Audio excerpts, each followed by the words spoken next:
Muestra Cristo, muestra Cristo. Gloria a Dios. Bueno, mediante este programa y también los programas siguientes, si el Señor así lo permite, estaré compartiendo con ustedes una serie de temas sobre las 7 iglesias que aparecen en el libro de Apocalipsis. Es indudable que estos contenidos o que estas cartas contienen un poderoso mensaje para la iglesia de todos los tiempos y un mensaje que para nosotros que somos iglesia de este tiempo debemos poner especial atención, ¿verdad?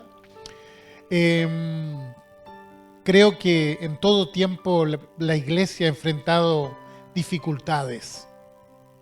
Siempre mediante su accionar, mediante su mensaje, mediante su predicación, siempre ha encontrado oposición, siempre ha encontrado rechazo, y han habido ocasiones en que ese rechazo ha sido más fuerte, la oposición más fuerte que en otros tiempos, pero siempre la iglesia ha estado en contra de la corriente, en contra de lo que se estila normalmente dentro de la sociedad, sin importar de qué sociedad estemos hablando. Y si usted me pregunta si la iglesia el día de hoy está enfrentando dificultades, me parece que sí. Quizás dificultades no, o una persecución no del todo abierta, pero sí con características ideológicas muy fuertes.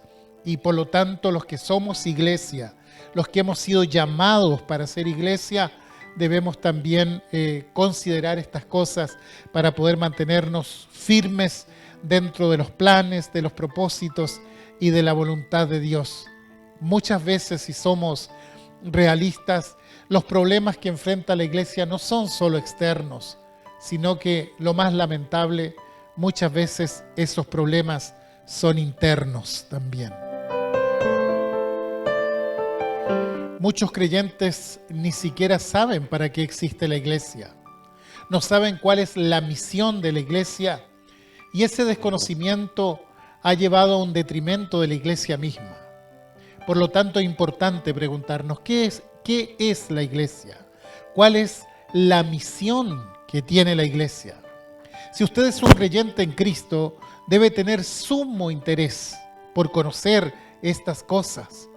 Y por eso, procurando respuestas, es que quiero invitarles a examinar estas cartas, estos mensajes que envía Jesús a estas 7 iglesias que aparecen entre los capítulos 2 y 3 de Apocalipsis, el último libro de la Biblia, ¿verdad? Y bueno, siguiendo con el orden bíblico, hoy comenzaremos con el mensaje a la iglesia de Éfeso. Ese es el primer mensaje que aparece allí, y para ello voy a dar lectura a los primeros 7 versículos del capítulo 2 de Apocalipsis, que dice: escribe al ángel de la iglesia en Éfeso, el que tiene las 7 estrellas en su diestra, el que anda en medio de los 7 candeleros de oro, dice esto: yo conozco tus obras y tu arduo trabajo y paciencia, y que no puedes soportar a los malos, y has probado a los que se dicen ser apóstoles y no lo son, y los has hallado mentirosos, y has sufrido y has tenido paciencia, y has trabajado arduamente por amor de mi nombre, y no has desmayado. Pero tengo contra ti que has dejado tu primer amor. Recuerda, por tanto, de dónde has caído, y arrepiéntete, y haz las primeras obras, pues si no, vendré pronto a ti, y quitaré tu candelero de su lugar si no te hubieres arrepentido. Pero tienes esto, que aborreces las obras de los nicolaítas, las cuales yo también aborrezco. El que tiene oído, oiga lo que el Espíritu dice a las iglesias. Al que venciere, le daré a comer del árbol de la vida, el cual está en medio del paraíso de Dios. Por cierto, el Señor Jesús es el gran fundador de la iglesia. Y frente a toda circunstancia difícil que la iglesia debe enfrentar, puede buscar asesoría y puede buscar poder en aquel que la estableció, nuestro Señor Jesucristo. Y para ello es importante profundizar en la palabra, en la Santa Escritura. Y en esta sección de Apocalipsis me parece que hay respuestas muy válidas, como les decía, no solo para la iglesia de antes, sino para la iglesia en el presente. Entiendo que hay distintas formas de interpretar estas cartas que aparecen aquí. Y lo digo porque he leído y escuchado a expositores que las interpretan como una panorámica historia de la iglesia, un panorama a través de los tiempos, indicando que la iglesia de Éfeso, por ser la primera iglesia a la cual se dirige el mensaje, entonces correspondería a la iglesia de los tiempos apostólicos. Luego, la iglesia de Esmirna correspondería a la iglesia siguiente a los tiempos apostólicos, y ahí tenemos las grandes persecuciones, qué sé yo, y así sucesivamente hasta llegar a la última iglesia, que es la iglesia de la Odisea, que sería prácticamente la iglesia representativa del tiempo final. Sin embargo, hay preguntas que quedan sin respuestas. Por ejemplo, si tomáramos esa forma de interpretación, ¿en qué tiempo estamos hoy? ¿En los tiempos de la Odisea o en los tiempos de Filadelfia? Se da cuenta, estimado, que no podemos caer en la especulación. Por tanto, en mi humilde forma de pensar, creo que debemos ver estos 7 mensajes como mensajes de Dios por medio de Juan a la iglesia de Jesucristo. En primer lugar, aquella iglesia física que se encontraba allí en Asia Menor, pero a través de ella a las iglesias de todos los tiempos, sin importar el lugar donde se encuentren.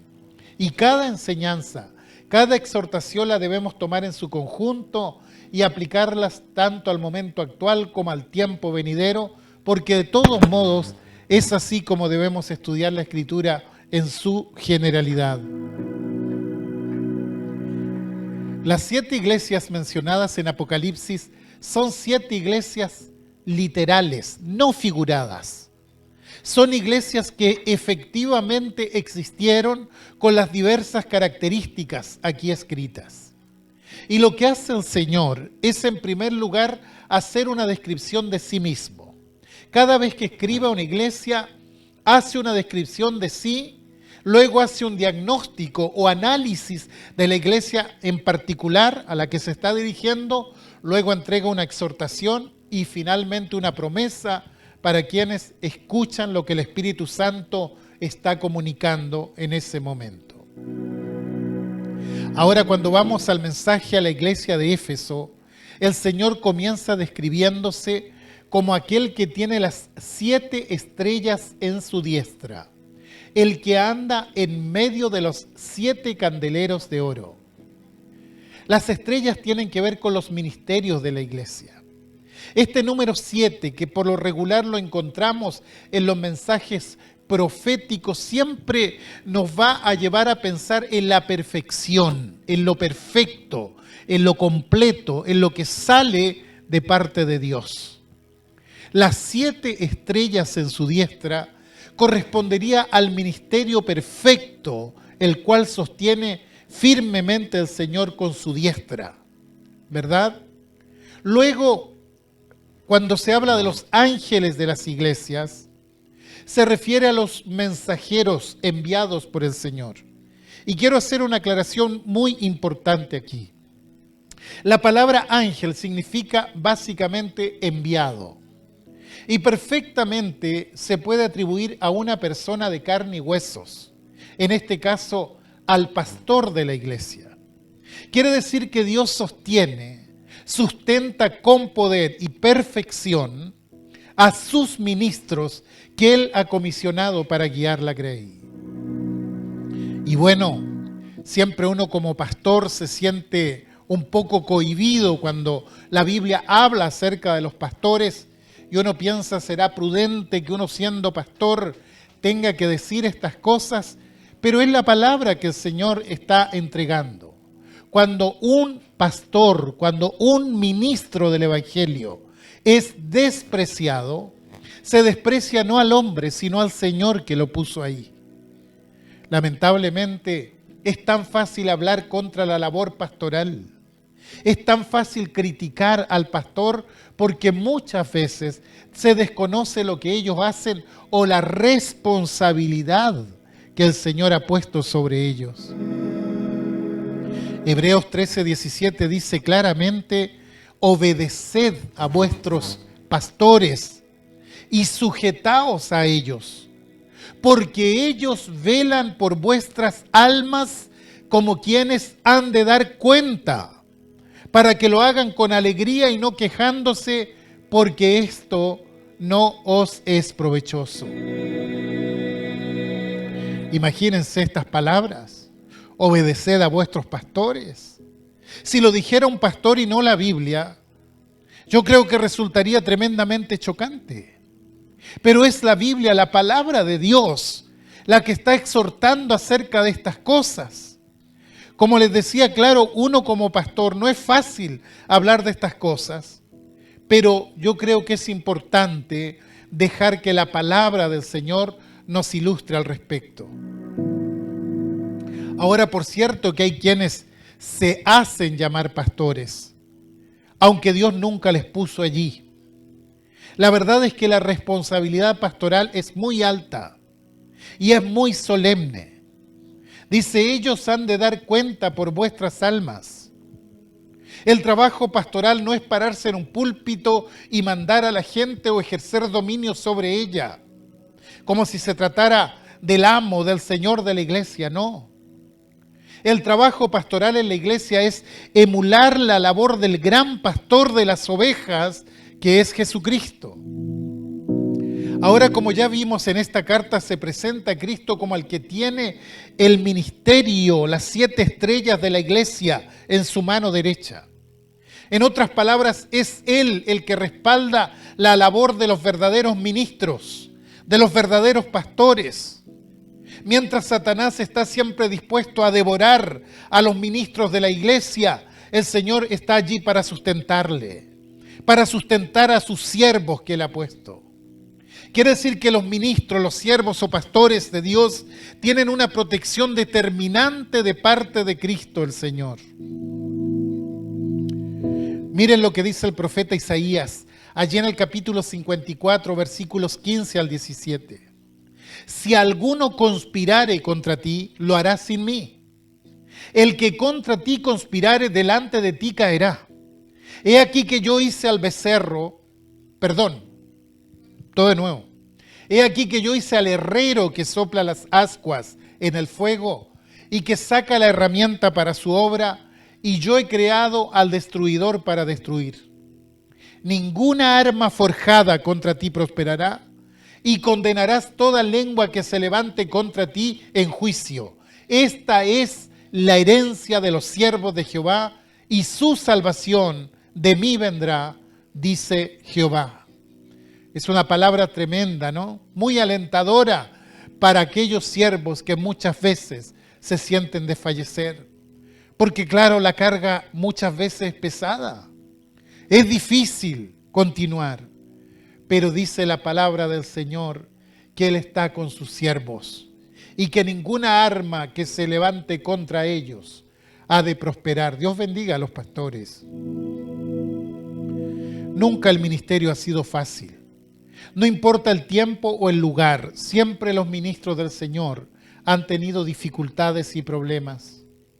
Pero el Señor sustenta, Él fortalece, Él viene y fortalece diciéndole a sus siervos: ninguna arma forjada contra ti prosperará, y condenarás toda lengua que se levante contra ti en juicio.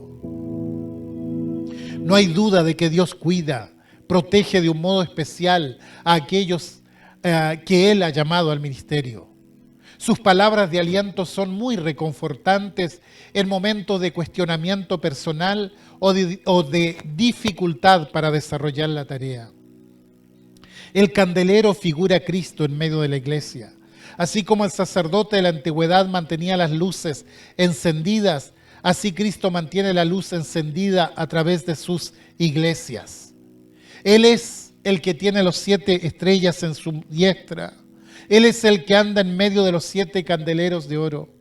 Él ocupa el lugar central, no solo de la congregación, sino de la iglesia en general.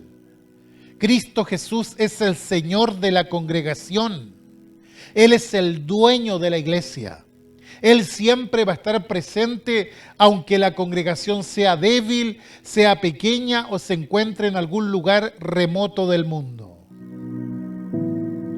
El verbo andar indica una actividad constante. Y el texto dice sobre el Señor que Él anda en medio de los 7 candeleros, en medio de las iglesias. Quiere decir que cada congregación local que se reúne delante de su presencia, Él la conoce, Él la identifica, Él la cuida, Él la conduce. Pero también tiene el derecho de llamarle la atención. También tiene el derecho de decirle, mira, estos son tus defectos. ¿Para qué? Para que se establezca la solución que corresponde a esa situación delicada en la que se encuentra esa iglesia. Él es quien habla a la iglesia. Y aquí se refiere a una iglesia local, no a la iglesia universal. Habla a una iglesia en específico, a una congregación que se encontraba específicamente en la ciudad de Éfeso. Y así como habló aquel tiempo, el Señor sigue hablando a la iglesia al día de hoy por medio de su palabra revelada. Escribe al ángel de la iglesia en Éfeso. Quiere decir que esta carta es particularmente para la iglesia que estaba allí. Éfeso era una de las ciudades más importantes de Asia Menor, la cual tenía una enorme importancia religiosa debido a que allí se erigía el famoso templo a la diosa Diana, una de las 7 maravillas del mundo antiguo. No sé si recuerdan, pero cierto día se generó un tremendo problema en aquella ciudad entre Pablo y los plateros, porque resulta que los plateros, ellos fabricaban pequeñas réplicas del templo a Diana y luego los vendían. Pero viene Pablo a Éfeso anunciando el evangelio y enseñando que hay solamente un Dios y este es el Dios creador del cielo y de la tierra. Y entonces Satanás levanta una contradicción contra Pablo y contra los creyentes, porque estos artesanos decían que los cristianos, y particularmente Pablo, literalmente le estaban arruinando su negocio. El culto a la diosa Diana, al igual que muchos cultos paganos de la antigüedad, incluía la prostitución sagrada. Y Dios concedió a Pablo hacer milagros reales donde se hacían milagros falsos. Con Priscila y Aquila predicaron arduamente el evangelio en ese lugar e incluso alquilaron un local para reunir a los creyentes. Comenzaron predicando en la sinagoga, pero no pasó mucho tiempo cuando los judíos se lo impidieron. Podemos ver también a través de la historia que allí en Éfeso pasaron eminentes hombres de Dios, comenzando por el fundador de la iglesia, el apóstol Pablo, Aquila, Priscila. Se cree que Juan, el apóstol, también estuvo en Éfeso en algún momento. También tenemos a Timoteo, de quien se dice fue pastor en esa iglesia, y posiblemente Juan Marcos, aquel que había sido recuperado espiritualmente por Pablo. Sin embargo, todo esto no hizo de Éfeso una buena iglesia. Hay un dictamen de Jesús en esta carta, quien observa y conoce la realidad de cada iglesia. Y le dice a esta iglesia, como le va a decir a las otras también, yo conozco tus obras. Yo conozco tus obras. Y comienza destacando las obras meritorias de esta congregación. Le dice, yo conozco tus obras y tu arduo trabajo y paciencia, y que no puedes soportar a los malos, y has probado a los que se dicen ser apóstoles y no lo son, y los has hallado mentirosos. Quiere decir que reconoce virtudes importantes en esta iglesia. Era una iglesia que había trabajado arduamente, y un trabajo arduo siempre va acompañado de paciencia, de tenacidad. No es algo que se consigue rápidamente. Es algo que ocurre en el tiempo, que requiere un trabajo intenso, que requiere, como decía, paciencia. Y además de esto, añade, no puedes soportar a los malos. Quiere decir que distinguía claramente a los que no estaban viviendo de acuerdo a la demanda de la fe. Gente que muchas veces se introducía solapadamente dentro de la iglesia o de las iglesias prácticamente como emisarios de Satanás. Pero esta iglesia tenía discernimiento y era capaz de identificarles rápidamente. Muchas veces estos malos introducían consigo falsas enseñanzas, imponían cargas sobre los creyentes, haciéndoles pensar que el sistema religioso era el que agradaba a Dios. No hay duda de que esta iglesia era una iglesia virtuosa en ese aspecto. Además, era trabajadora y era servicial. También el Señor reconoce su paciencia. Y la paciencia es la capacidad de soportar el trabajo sin desmayar. Cristo es el ejemplo de paciencia y los que siguen a Cristo cultivan esta virtud para soportar las diversas pruebas. Has probado a los que se dicen ser apóstoles y no lo son, y los has hallado mentirosos. Es decir, esta iglesia, los hermanos de esta iglesia, eran capaces de descubrir a aquellos que se presentaban como enseñadores enviados por Dios, pero no eran sino falsos maestros, falsos apóstoles. Indica que conocía la doctrina cristiana, indica que era una iglesia que tomaba la Escritura en serio y la estudiaba y la examinaba. Y entonces tomaba la Biblia y la ponía delante de aquellos que se hacían llamar apóstoles para descubrirles y para decirle: ustedes son falsos maestros. Ahora todo eso es muy bueno, ¿verdad?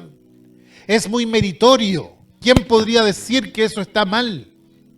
La iglesia tiene el deber de estudiar la Santa Escritura. Tiene el deber de adiestrarse en la doctrina de Cristo para no caer en el engaño. Pero hay algo que detecta el Señor en medio de todas estas virtudes, una situación no menor, un problema gravísimo que se estaba levantando en esa iglesia. Le dice: tengo algo contra ti. Has dejado tu primer amor. Y es aquí donde surge una importantísima pregunta. ¿Qué es el primer amor? ¿Saben? Hay quienes creen que el primer amor es ese fervor inicial que surge en aquel que ha creído en Cristo. Esa persona que cuando conoce al Señor siente que tiene que estar todo el tiempo en disposición de hacer cosas, de agradarle, de servirle, y por ende le lleva una dinámica de compartir su experiencia con otros y de involucrarse en el servicio cristiano, pero que después que pasa el tiempo ya no tiene que ser así, porque ya pasó su primer amor. Esto no es así. Ciertamente hay quienes inician su vida cristiana de una manera muy ferviente, con un espíritu de servicio, de gratitud tan evidente. Pero cuidado, no es a eso que se refiere esta carta. El primer amor es aquel amor que genera el Espíritu Santo en el corazón de quien auténticamente ha creído en Cristo. Este primer amor se incorpora en la vida del creyente en el momento mismo de su conversión. Es una experiencia espiritual que vive todo aquel que ha recibido a Cristo de todo corazón. Por tanto, si este primer amor no está presente en la vida, podría significar que Cristo no está presente. Y que por ende la salvación tampoco es una realidad en su vida. ¿Se da cuenta que así de serio es todo esto? Y esto nos deja una reflexión muy profunda a nosotros. Una iglesia puede tener excelentes pastores, puede tener grandes líderes, puede tener un conocimiento avanzado de la Escritura, puede tener un culto muy ordenado, muy bien estructurado, y aún así estar separada de la acción directa del Espíritu Santo. Que Dios nos libre. La iglesia de Éfeso era una iglesia intelectual, pero era una iglesia sin poder. En Juan 13:35 el Señor explica cómo podemos definir una iglesia fuerte de una iglesia débil. Miren lo que dice: en esto conocerán todos que sois mis discípulos, si tuvierais amor los unos para con los otros. Quiere decir que en una iglesia auténtica, en una iglesia ordenada y orientada por el Espíritu Santo, el amor entre sus miembros se hace evidente. La base de la ética, de la práctica cristiana, es el amor. La razón del ministerio cristiano es el amor. Podemos tener una buena organización, un buen liderazgo, un respetable ministerio, pero si no tenemos amor, como dice 1 Corintios 13, nada somos. El apóstol recoge esta enseñanza del apóstol Juan en su primera carta cuando dice: amados, amémonos unos a otros, porque el amor es de Dios. Todo aquel que ama es nacido de Dios y conoce a Dios. El que no ama no ha conocido a Dios, porque Dios es amor. Quiere decir que no es posible ministrar o servir sin amor. Pablo dice: si tuviera todas las cosas, si tuviera todos los dones espirituales, pero no tengo amor, vengo a ser como metal que resuena y címbalo que retiñe. Quiere decir que un ministerio sin amor es solamente un ruido que molesta a Dios y molesta también a la verdadera iglesia de Jesucristo. Este era el gran problema de esta iglesia en Éfeso. Había dejado su primer amor. Había dejado de ser conducida por el Espíritu Santo. Había dejado de lado la acción del Espíritu y la había sustituido por una mera doctrina, por un sistema, por una ideología, por un prestigio. Y por supuesto todo esto era muy lamentable. Todos los méritos mencionados anteriormente no pesan tanto como esta sola cosa. Porque no se puede ser iglesia sin amor. Podemos ser una organización, claro que sí, pero sin amor, sin la acción del Espíritu Santo, jamás podremos ser un organismo vivo. No obstante, el Señor no solo diagnostica, no solo muestra el problema, sino que en su misericordia les presenta también el camino hacia la restauración. El Dios de gracia no solo muestra el problema, sino que también ofrece la salida. Le dice: recuerda dónde has caído. Le está dando los pasos a seguir para su recuperación espiritual. Recuerda dónde fue que caíste para que te levantes y para que comiences a hacer las primeras cosas. Y arrepiéntete, sí. Porque no basta solo reconocer el problema, es necesario arrepentirse. Yo conozco personas que son capaces de reconocer sus problemas, pero no se arrepienten. Arrepentirse significa volverse a Dios sin condiciones. El arrepentimiento no es reparar un defecto, sino restaurar por completo la situación para que tenga una consistencia y una solidez. Y una vez arrepentido, le dice el Señor, comienza a hacer las primeras obras. Es decir, aquellas obras que se hacían cuando había amor, que se hacían con disposición antes de que la pasión por Cristo se fuera extinguiendo. Era necesario retomar esas obras.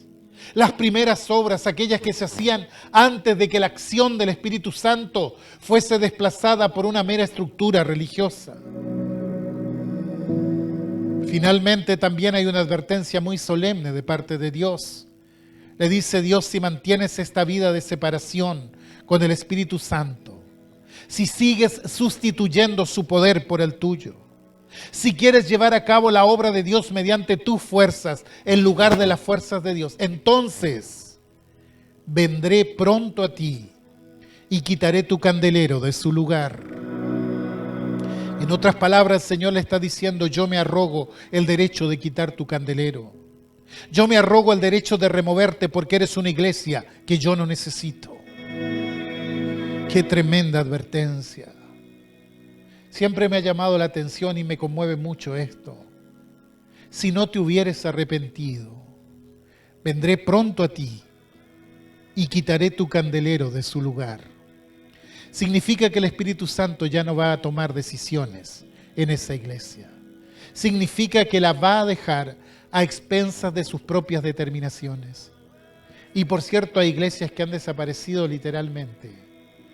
Pero me temo que hay otras que siguen ministrando que siguen haciendo cultos, que siguen predicando, pero el Espíritu Santo ya no está presente.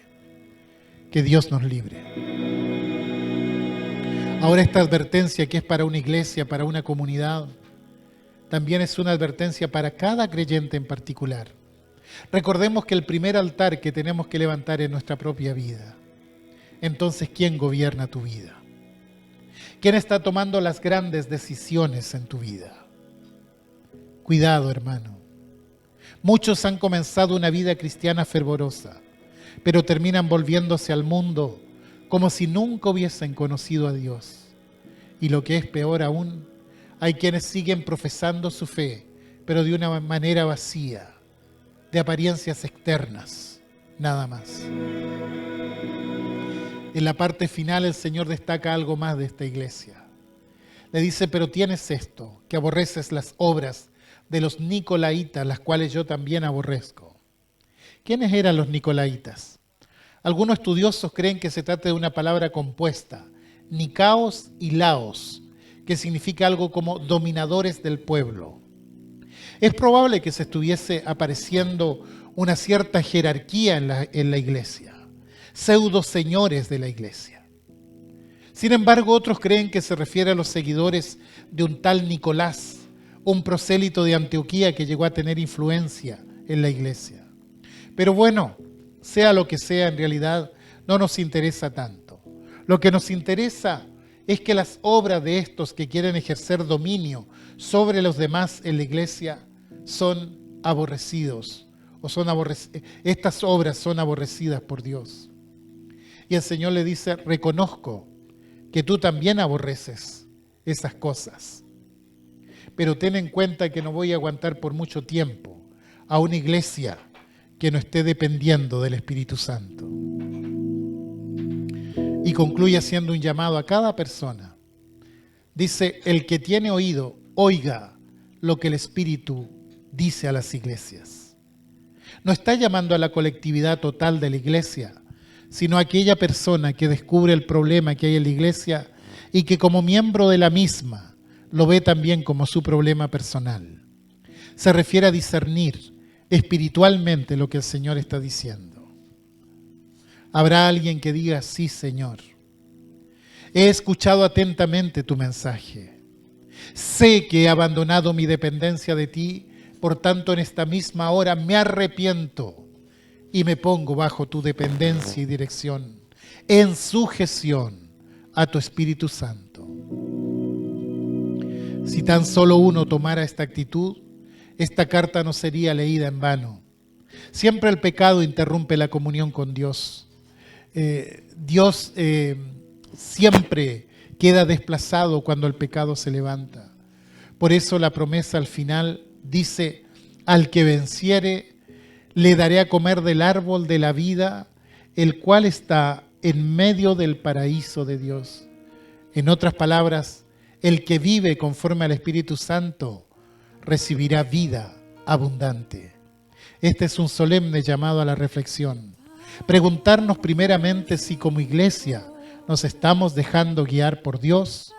¿El Espíritu Santo está ejerciendo dirección sobre ella? Amados, si no andamos en el Espíritu, no tendremos victoria, no tendremos poder. Y en segundo lugar es un llamado a cada uno de nosotros que somos miembros de la iglesia a hacernos una reflexión personal sobre nuestra vida en Cristo. Solo en el poder de Dios, conducidos por la cabeza que es Cristo, siguiendo operativos mediante la acción del Espíritu Santo, la iglesia podrá ser bendecida. Y hoy el Señor nos ha llamado una vez más diciendo, el que tiene oídos para oír, oiga lo que el Espíritu dice a la iglesia. Que Dios nos ayude para poder vivir una vida guiada por su santa presencia.